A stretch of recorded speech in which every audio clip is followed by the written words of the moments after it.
வந்து அதில் மீன் பண்ணிக்காதீங்க. ஒரு வந்து ரொம்ப ரொம்ப ரொம்ப டீப்பாக ஒரு க்ளோஸான ஒரு பர்சன் ஒரு ஒரு சில விஷயங்கள் வந்து அகைன் அண்ட் அகைன் ஒரு சில விஷயத்தில் பொய் சொல்கிறாங்க. அந்த பொய் சொல்கிற விஷயத்த பொய்யா சொல்கிறாங்க. அதை வந்து திரும்ப இது சரியாயிரும், இதை பண்ணாத, நான் உனக்கு சப்போர்ட்டாக இருக்குன்னு சொல்லிட்டு இப்போ நான் சொல்கிறேன்னா, திரும்ப ஒரு விஷயத்துல வந்து திடீர்னு ஒரு விஷயத்த பண்ண மாட்டேன் அப்படின்னு நல்லா ஒரு ப்ராமிஸ் பண்ணி அப்படி சொல்ற ப்ராமிஸ் பண்ணின்னு வச்சுக்கோங்களேன்.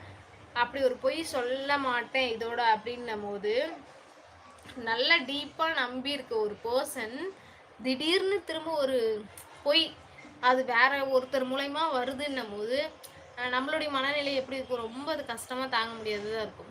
பட் எனக்கு அதுக்கான ஒரு மோட்டிவேஷனான ஒரு 2, 3 லைன்ஸ் வேணும். ஏன்னா அந்த மாதிரி ஒரு இன்சிடென்ட் நடந்துச்சுன்னா யாராலையுமே சீக்கிரமா வெளியில வர முடியாதுல்ல. அதனால தான். அக்கா உங்க நேம் பிரியாஸ்ரீ. என்னுடைய name Maithili. Hi ma'am, share any good thoughts based on your life experience to all your views. கண்டிப்பா வெங்கடேஷ் ப்ரோ.